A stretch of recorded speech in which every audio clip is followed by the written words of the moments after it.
तो आज हम आपके लिए लेकर आए हैं बहुत ही यूनिक और लाजवाब रेसिपी जिसके बारे में आपने कभी सोचा भी नहीं होगा। और जब आप इस नई ट्रिक से नाश्ता बनाएंगे तो यकीन मानिए खाते रह जाएंगे। तो मुझे सपोर्ट करने के लिए चैनल को सब्सक्राइब कीजिए और वीडियो को पूरा वॉच कीजिए। तो चलिए बिना देरी किए हुए इस रेसिपी को बनाना शुरू करते हैं। इस रेसिपी को बनाने के लिए हमने यहाँ पर ली है 2.5 कप के करीब मैदा। आप किसी कटोरी या कप से भी मेजरमेंट कर सकते हैं। और वजन के हिसाब से ये लगभग 500 ग्राम के करीब मैदा है। तो यहाँ पर हमने टोटली 2.5 कप के करीब मैदा ली है जिसको हमने मिक्सिंग बाउल में ट्रांसफर कर लिया है। मिक्सिंग बाउल में इसको ट्रांसफर करने के बाद हम इसमें डालेंगे 1 चम्मच के करीब नमक। नमक आप अपने टेस्ट के अकॉर्डिंग कम या ज्यादा भी कर सकते हैं। और साथ ही में हम इसमें डाल देंगे आधा छोटा चम्मच के करीब बेकिंग सोडा। यहाँ पर हमें मीठे सोडे का इस्तेमाल नहीं करना है, यहाँ पर हमने बेकिंग सोडे का ही इस्तेमाल करना है। बेकिंग सोडे को हमने इसमें डाल दिया है और इसको हमने यहाँ पर 1 चम्मच की हेल्प से अच्छे से मिक्स कर लेना है। यहाँ पर हमने जो बेकिंग सोडा और नमक डाला है उसको हमने मैदा में अच्छे से मिक्स कर लिया है। साथ ही में हम इसमें डालेंगे 1 बड़े चम्मच के करीब घी। आप चाहे तो इसकी जगह बटर या ऑयल का भी इस्तेमाल कर सकते हैं। और इसमें जाएगा 1 छोटे चम्मच के करीब नींबू का रस। आप चाहे तो इसकी जगह विनेगर का भी इस्तेमाल कर सकते हैं। इसको हमने इसमें डाल दिया है और इसको हाथों से हम अच्छे से मिक्स कर लेंगे ताकि जो मोयन है वो अच्छे से मैदा में मिक्स हो जाए। तो यहाँ पर हमने इसको अच्छे से मिक्स कर लेना है और इसमें हम डालेंगे 1 अंडा, जिसका हमने जो पीला भाग होता है ना वो ले लिया है और उसको हमने इसमें डाल दिया है। और डालने के बाद हमने इसको अच्छे से मिक्स कर लेना है। अगर आप अंडा नहीं खाते हैं तो आप इसकी जगह 2 बड़े चम्मच के करीब ऑयल डाल लीजिए। तो यहाँ पर हमारी मैदा में मुट्ठी बन रही है, तो यहाँ पर मोयन हमारा बिल्कुल परफेक्ट है। तो यहाँ पर हम थोड़ा थोड़ा पानी डालकर इसका एक डो बनाकर तैयार कर लेंगे। तो इस स्टेज पर हम थोड़ा थोड़ा पानी डालकर इसका एकदम सॉफ्ट डो बनाकर तैयार करेंगे। तो यहाँ पर हमें टाइट डो नहीं बनाना है, एकदम सॉफ्ट डो भी नहीं बनाना है, बस हल्का सा सॉफ्ट डो बनाकर तैयार करना है। तो यहाँ पर हम थोड़ा थोड़ा पानी डालेंगे और इसको अच्छे से मिक्स करते हुए मसलते हुए इसका एक डो बनाकर स्मूथ सा तैयार कर लेंगे। तो डो को हमने अच्छे से मिक्स करते हुए और पंच मारते हुए एकदम इसका स्मूथ सा डो बनाकर तैयार कर लेना है। तो यहाँ पर जो हमारा डो है वो बनकर रेडी हो चुका है। तो इसको हमने 10 मिनट के लिए रेस्ट के लिए रख देना है। 10 मिनट हो चुके हैं तो इसको हम काउंटर पर ले आते हैं। तो यहाँ पर जो डो था उसको हमने काउंटर पर ले लिया है और इसको हमने यहाँ पर अच्छे से मसलना है। तो यहाँ पर हमने 2 से 3 मिनट के लिए इसको अच्छे से मसल के एकदम स्मूथ सा डो बनाकर तैयार कर लेना है। तो यहाँ पर हम इसको खींच कर इस तरीके से इसका जो डो है बनाकर तैयार करेंगे।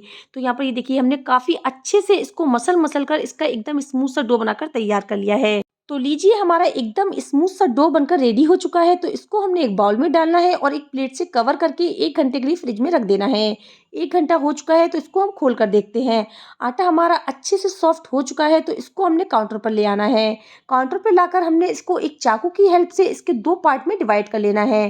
तो यहाँ पर हमने इसको 2 पार्ट में डिवाइड कर लिया है। एक पार्ट को हम एक साइड में उठाकर रख देंगे और जो दूसरा पार्ट है काउंटर पर उसको हमने अच्छे से एक बार और मसलना है। मसल कर इसकी हमने एकदम लोई बनाकर तैयार कर लेनी है। तो ये देखिए हमारी बिल्कुल लोई परफेक्ट और एकदम स्मूथ सा डो बनकर तैयार हो चुका है। तो काउंटर पर हम डालेंगे थोड़ा सा सूखा आटा और जो लोई हमने ली थी उसको हम हाथों से हल्का सा प्रेस करेंगे। तो यहाँ पर हमने लेना है बेलन और बेलन की हेल्प से हम इसकी एक रोटी बनाकर तैयार कर लेंगे।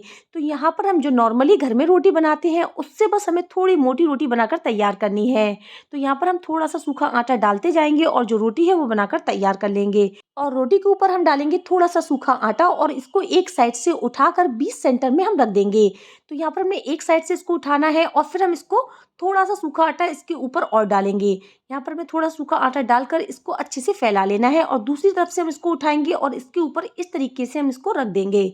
और यहाँ पर हमने हाथों से अच्छे से इसको प्रेस कर लेना है और थोड़ा सा सूखा आटा डालकर अच्छे से फैला लेना है। और इसको हमने एक साइड में उठा लेना है और काउंटर पे हमें डालना है थोड़ा सा सूखा हुआ आटा। तो यहाँ पर हमने सूखा आटा डस्ट कर दिया है और जो हमने रोटी बेलकर तैयार की थी उसको हमने इस तरीके से रखना है और यहाँ पर हमने इस तरीके से इसको बेलेंगे। तो यहाँ पर हम इसको चौड़ाई में बेलेंगे, जैसे कि हमने इस तरीके से इसको रखा है उसी तरीके से हमने इसको बेलना है। तो यहाँ पर भी हमने इसको बिल्कुल पतला नहीं करना है, बस हल्का सा मोटा रखना है। जैसे कि हम रोटी बनाते हैं उससे बस थोड़ा सा मोटा रखना है। और इसके ऊपर हम डालेंगे थोड़ा सा सूखा आटा, उसको भी हमने हाथों से अच्छे से फैला देना है और इसको यहाँ पर हमने एक साइड से उठाते हुए सेंटर में रखना है और इसको हमने दूसरी साइड से भी उठाना है और इसके ऊपर रख देना है। तो ये लीजिए हमने अच्छे से हाथों से इसमें प्रेस करना है और थोड़ा सा सूखा आटा डालने के बाद इसको हाथों से प्रेस कर लिया है। तो इसको हमने उठाकर एक साइड में रख देना है और इसी तरह से हमने जो दूसरा पार्ट उठा के रखा था उसको भी हमने अच्छे से लोई बनाकर इस तरह से हमने हाथों से प्रेस करना है और इसको भी हमने एक पतली रोटी नहीं, हल्की सी मोटी रोटी बेलकर तैयार कर लेनी है। तो प्लीज मुझे सपोर्ट करने के लिए चैनल को सब्सक्राइब जरूर कीजिएगा और वीडियो को पूरा वॉच कीजिएगा। तो यहाँ पर हमने इसकी एक रोटी बनाकर तैयार कर लेनी है। रोटी बनकर तैयार हो चुकी है तो इसके ऊपर हम डालेंगे थोड़ा सा सूखा आटा।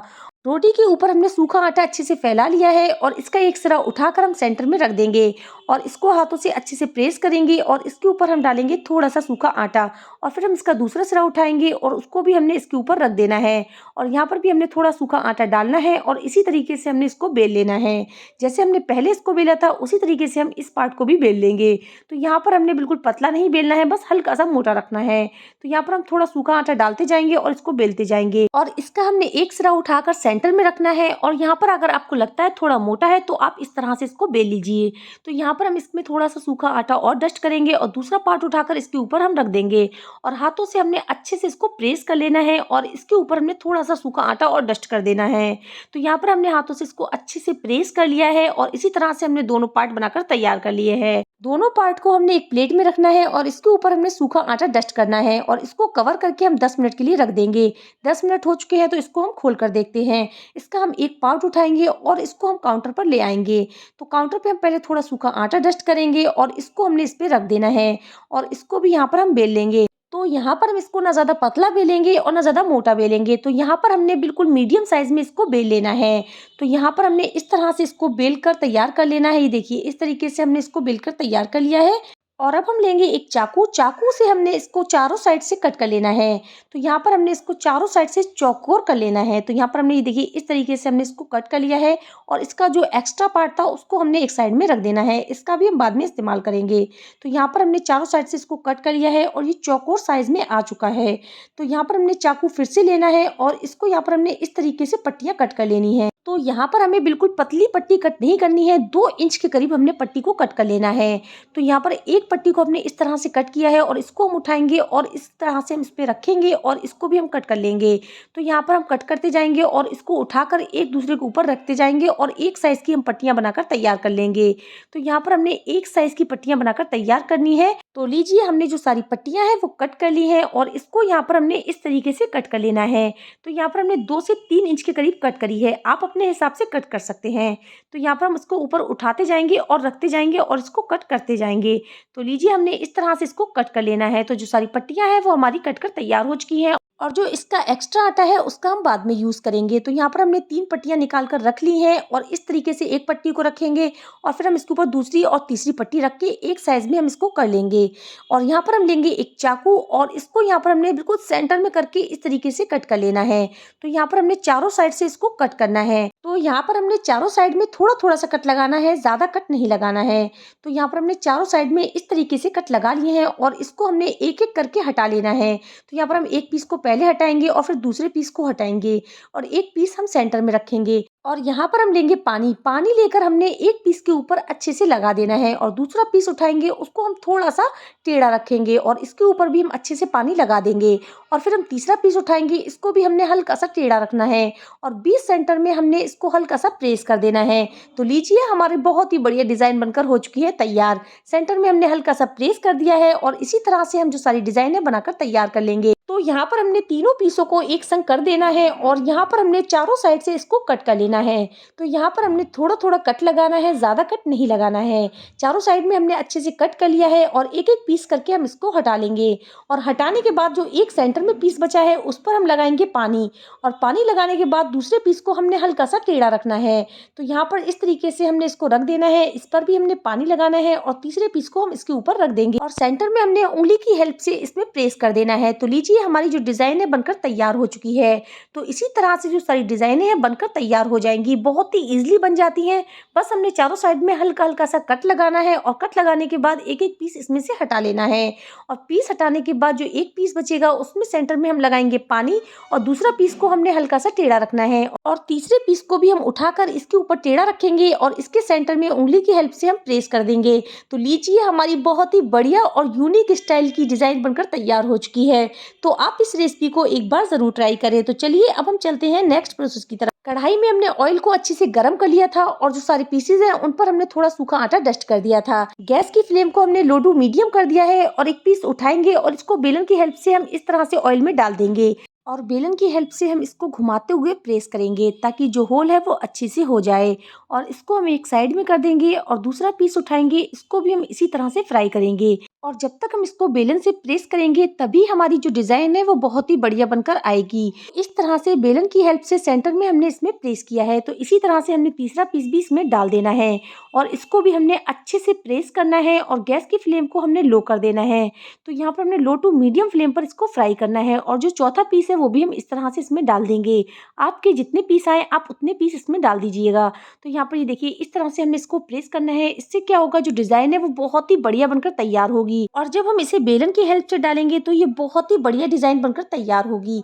तो इसको हमने पलट लेना है। तो यहाँ पर हम इसको उलटते पलटते हुए फ्राई करेंगे और जो ये डिजाइन है बच्चों से लेकर बड़ों तक सभी को बहुत ही ज्यादा पसंद आने वाली है। आप जब चाहे इसको बना सकते हैं।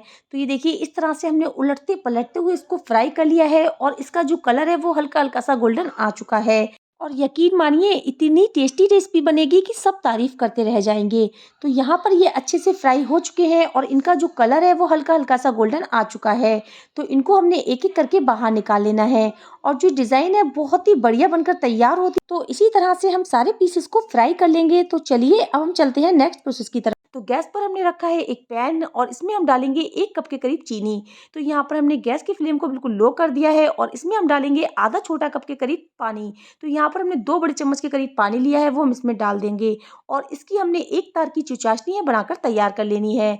तो यहाँ पर जब तक जो चीनी है वो मेल्ट ना हो जाए जब तक हम इसको चलाएंगे। इसको हमने अच्छे से मिक्स कर लिया है और इसको हमने लो फ्लेम पर 5 से 7 मिनट के लिए छोड़ देंगे जब तक ये उबलना शुरू ना हो जाए। तो ये देखिए हमारी जो चाशनी है वो उबलने लगी है और चीनी भी अच्छे से मेल्ट हो चुकी है।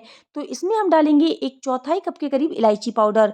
आप चाहें तो इसमें खड़ी इलायची भी कूट कर डाल सकते हैं। हम इसे मिक्स करेंगे और इसको हमने 7 से 8 मिनट के लिए लो फ्लेम पर पकाएंगे जब तक जो हमारी चाशनी है वो एक तार की इस तरह से बनकर तैयार ना हो जाए। तो जो चाशनी है वो हमारी एक तार की बनकर तैयार हो चुकी है। तो हमने इसको अच्छे से कर लेना है मिक्स और गैस की फ्लेम को हम कर देंगे बंद।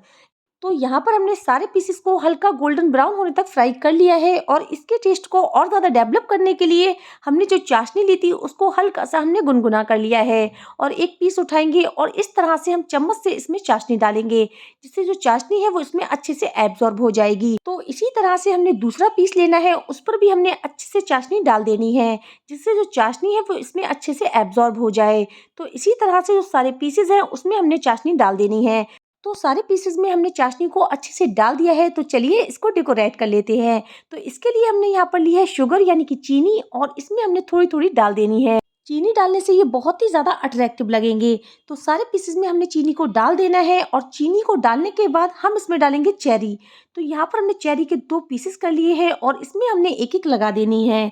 तो यहाँ पर हमने सारे पीसेस में चेरी को लगा लेना है और ये लीजिए बिल्कुल तैयार है हमारी रस भरी फ्लावर मिठाई। कितनी सुंदर दिख रही है ना। ये हमारी रस भरी मिठाई मस्ट ट्राई रेसिपी है, ज़रूर बनाइएगा।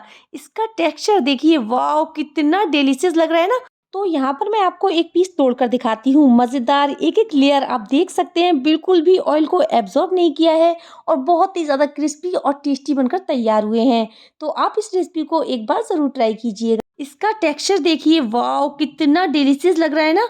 ऐसी मिठाई जिसे देखते ही कोई भी खुद को इसे खाने से रोक ना पाए। जब इस तरीके से बनेगी मिठाई तो सभी पूछेंगे कैसे बनाई। ऊपर से क्रिस्पी, अंदर से सॉफ्ट रस भरी, जिसे खाकर मज़ा आ जाए। पूरी रस भरी रसीली मिठाई, इसके टेक्सचर से ही आपको मालूम पड़ रहा होगा ये कितनी रस भरी बनी है। इस मिठाई को खाने के बाद कोई भी नहीं बता पाएगा कि ये आपने मैदा से बनाई है। देखने में बहुत ही ज़्यादा अट्रैक्टिव और खाने में बहुत ही ज़्यादा टेस्टी। तो आप इस रेसिपी को किसी भी फंक्शन पार्टी में भी सर्व कर सकते हैं। बहुत ही यूनिक रेसिपी है, एक बार बनाएंगे तो हर बार ऐसे ही बनाएंगे। अगर आपको भी इस तरह की रेसिपी पसंद है तो प्लीज इस रेसिपी को जरूर बनाइए और रोज नई वीडियो देखने के लिए चैनल को सब्सक्राइब करना मत भूलिएगा। और अगर आपको आज की रेसिपी अच्छी लगी हो तो प्लीज प्यारा सा कमेंट करके मुझे जरूर बताइएगा और स्माइल के संग लाइक का बटन जरूर दबाइए। अपने फैमिली फ्रेंड्स में इसको जरूर शेयर कीजिएगा, चैनल को सब्सक्राइब कीजिएगा। मिलते हैं ऐसी ही नई नई वीडियो में, जब तक के लिए अल्लाह हाफिज।